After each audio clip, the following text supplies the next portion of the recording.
We are about to embark upon a series of strange and exciting, dangerous adventures.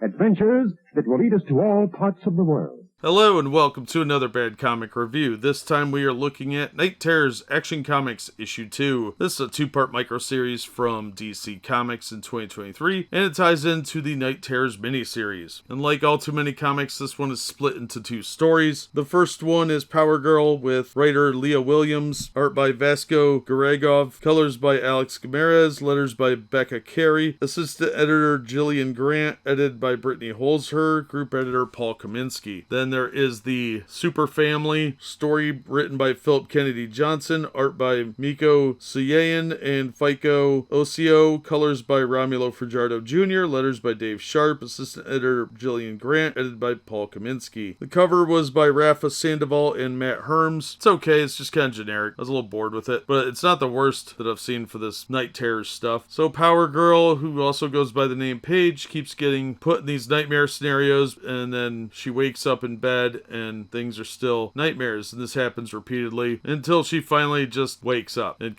pets a cat's butt. It does have a brief lead in to Power Girl number 1, something about a Kryptonian spacecraft piece that can take over people. It doesn't seem that interesting. The story was kind of convoluted and the art is pretty generically horrible. It's very forgettable. Everything looks kind of askew, and it continually mixes in this sort of half manga art, especially on the eyes and mouth. The eyes look big and boogly and kind of creepy at times, and the artist can't draw lips from the look of it. And when they do draw them, most of the time they're exaggerated. So I just didn't care for the art style. I think it's garbage. The backgrounds look pretty good, and the colorist did a good job, but it's definitely not an art style that I care for, especially with the weird giant eyeballs. The second story with Superboy / Cyborg Superman, Hank Henshaw, trying to terrify people in their dreams was kind of boring as well. The premise was kind of silly, and they focus heavily on these two kids who I just figured out from the storyline are apparently from Warworld, and they don't really tell you that until like 3/4 of the way through the storyline. They could have led with that, maybe introduced the characters, but they just assume you know who all these people are. So if you don't know about Chinese Superman and you didn't read the Warworld storyline, you're not going to have any idea about 3/4 of these people are. Connor Kent and Hank Henshaw are the only ones that have been around for decades. I'm not sure where they're going with this, but these are all ancillary characters that I know almost nothing about, and in most cases don't really care about. But there was this kind of twist on the story that it's not just them that are trapped in the nightmare, so it was okay, and I didn't really care for it. And Connor wearing a torn sleeveless shirt with a weird haircut, it just doesn't work for me. It looks silly. And I don't care about Keenan, I don't really care about Steele's daughter, and I really don't care about these kids. And Cyborg Superman, I don't know why they keep calling him that, because he's Hank Henshaw. He should have a different name. Probably get rid of if he hates Superman so much, why is he still wearing the Superman shield? I think that's a character that could have been redeemed a long time ago. They had plenty of opportunities to turn him into a hero, or at least into an anti-hero, or somebody that is just not straight up generically villainous, because his power set is actually pretty interesting, and his origin story where he constantly blames Superman for his family's death, it just doesn't really make that much sense. So he would have made a much more interesting character if he was being redeemed the same way they did with Atomic Skull. Both characters have the possibility of becoming not necessarily heroes, but at least anti-heroes that aren't laughably evil. But instead of doing that, they just make Henshaw into this generic bad guy, and that's all he is in this, is a generic bad guy. So I think it kind of failed on that front, but the art I liked better than the main story, and I think the colorist did a good job here as well. Very vibrant colors, but this book just didn't do anything for me. It was not that interesting. Neither of the stories were that compelling. They just sort of wrap up really quickly, and they probably should have each been a one-shot. I'd also say if you're going to pick it up, try and get it for like $1, because it's really not worth much more than that. At best, it's middle of the road, and at worst, it's very, very forgettable. So not really worth tracking down, and definitely not worth the cover price. But that's going to do it for this one. Thank you so much for listening and supporting the channel. If you enjoyed the video, please hit the like button, and don't forget to subscribe so you don't miss future reviews. If you'd like to help the channel out in other ways, links are in the description to various support methods. And as always, we hope to see you on the next one.